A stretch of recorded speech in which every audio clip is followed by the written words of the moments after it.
Hello, children of God. Kumusta na ang inyong relasyon sa atong Ginoo? Dili gid sayon nga layo ta kaayo sa Ginoo. Layo ang atong relasyon sa atong Ginoo. Tungod kay kabalo ta nga ang Ginoo ang tinubdan sa tanan. Siya ang source sa tanan nato nga mga gikinahanglan. Siya ang source sa tanan nato nga needs and wants in life. Siya ang even the source of our strength. Kung wala siya, luya ta. Kung wala ang presensya sa Ginoo, kung wala ang Ginoo sa atong kinabuhi, luya ta. O no wonder ang atong kinabuhi gubot. No wonder ang atong kinabuhi kanang walay peace of mind, no? Walay peace of mind, walay love, puro gubot. Unya wala pagay ka ng order, because our God is order, children of God, no? Our God is order. Kung wala sa ato ang Ginoo, wala tay order sad, walay order ang atong kinabuhi, gubot. O wala tay gasa sa kinabuhi, wala tay gifts of the Holy Spirit na for us to be wise enough in dealing our life, no? In dealing life in a proper manner, no? Divinely aligned with God and living like Jesus too. Sa sinugdanan pa lang nga nagsunod na kita sa Ginoo ni Jesus Christ, we should be living like Him. Like for example, na ay nasayop kang Jesus Christ, na ay nagpersecute ka Jesus Christ, unsa iyahang batasan ana, unsa iyang reaction towards that person who persecuted Him. So ato kanang daladalaon pud ang iyahang batasan kung kinsa man kaha ng mga tawhana nga lain ang panabot sa atoa, lain ang ilang mentality ba sa atoa, judgmental. Then let them judge us. Kanang mga judgmental na tao, dili man sana sila exempted kung i-judge na sila sa Ginoo, no? In spiritual perspective, dili natulingtan all the time nga dawaton si Jesus Christ atong kinabuhi. You can repeat after me, because we will receive Jesus Christ together, no? Every day of our life, as much as possible. When you wake up each day, you will receive the goodness and the grace that Jesus Christ is always giving to us.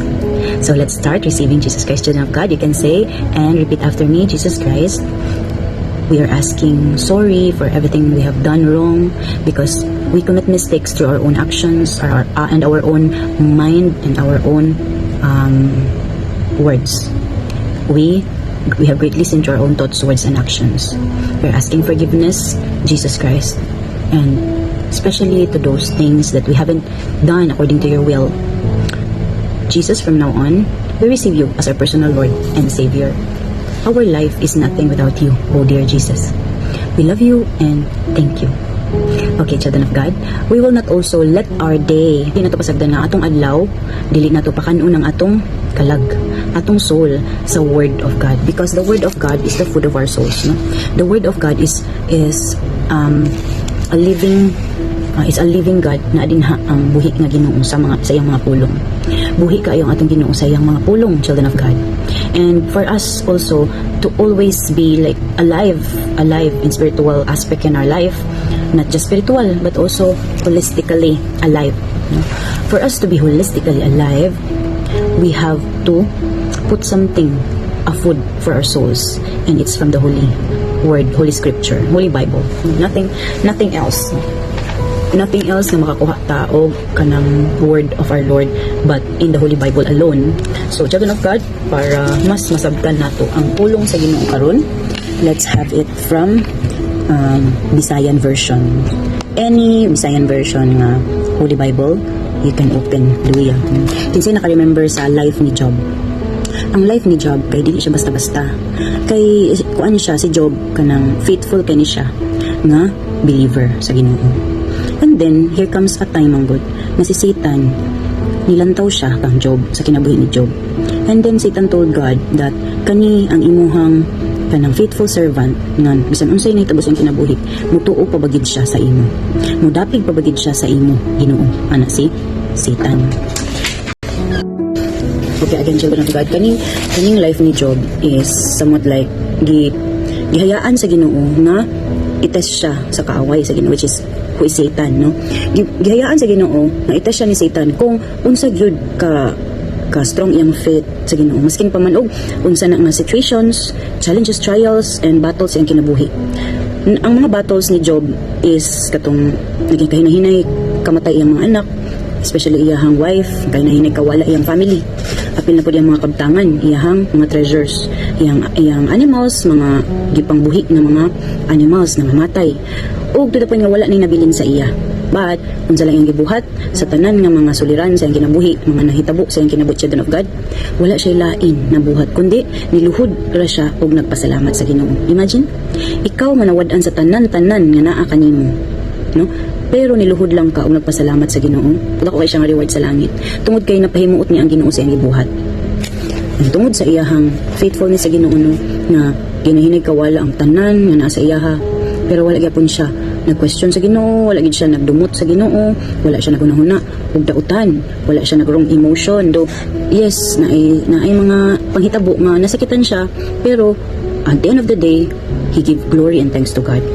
Sa iya pa lang kanang life, no, children of God, makaingon gid ta nga walay ato niining kalibutan. Maskin pa man ang atong family, dili na nato sila own. Maskin pa man ang atong empleyado sa atong company, dili na nato sila own. Maskin pa man ang atong cellphone, atong mga butangan sa atong palibot na atong gikaptan is not our own. No? Only God owns everything that we have. So unsa man nato ikabalo sa iya? Unsa man nato ikabalo sa atong Ginoo? Sa iyang paghatag sa tanang butang sa atong palibot o sa atong kinabuhi. Butang og tao. Sama sa mama nato, papa nato, mga igsuon nato, mga real friends nato, special someone nato. Unsa man ang atong ikabalo sa iya sa iyang paghatag nato ang mga butang, no, despite sa atong pagdako yun sa natong atong kinabuhi, pero wala niya pasagdi, no? How great is our God.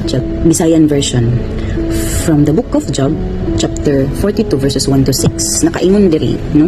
Unya mitubag si Job sa Ginoo, nasayod ako nga gamhanan ka kaayo ug mahimo mo ang tanan nga buot mong buhaton. Hallelujah.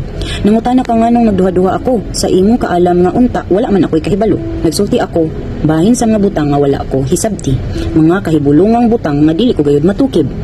Imo akong giawhag sa pagpamati kanimo ug sa pagtubag sa imong mga pangutana.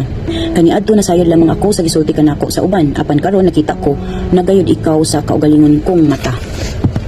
Busa, naulaw ako sa tanan kong gisulti ug naghinungsol ako pinaagi sa pagbulibod ug abo. Hallelujah. See, sa tanan ng mga challenges, battles ni Job sa iyang kinabuhi, nagpaka-humble gid gyapon siya, children of God. Nagpaka-humble siya sa atubangan sa Ginoo kay unsa man lang ta para i-question ang Ginoo nga nganong nitabo ni sa akong kinabuhi. Nga ang Ginoo ra man gyud ang naay karapatan, naay pagbuot unsa iyang buhaton sa atong kinabuhi. Only that magampo lamang kita kung naatay gusto kaniya. Aron kani ihatag na nato. For the challenge of our Bible verse today, children of God, I declare and decree that all of us, Christ follower, will have the character of Jesus Christ. The character of Jesus Christ will manifest with us. And also, the character of Job, unsa ang ipakita ni Job sa atubangan sa Ginoo ug sa tanang katawhan. Pinaagi sa iyang kinabuhi, di nato nasabtan nga unsa ka gamhanan ang Ginoo nga siya ray magbuot sa atong kinabuhi, wala nay lain pa nga makabuot sa atong kinabuhi. Even our mom, even our dad, even our elder brothers and sisters, dili na sila makabuot sa atong kinabuhi kundi ang Ginoo lamang. Atong ibalik ang tanang dungog ug himaya sa atong Ginoong Hesus nga maoy nagsakripisyo, nagpakamatay sa krus alang ug para lamang kanatong tanan. And for that, be blessed, children of God.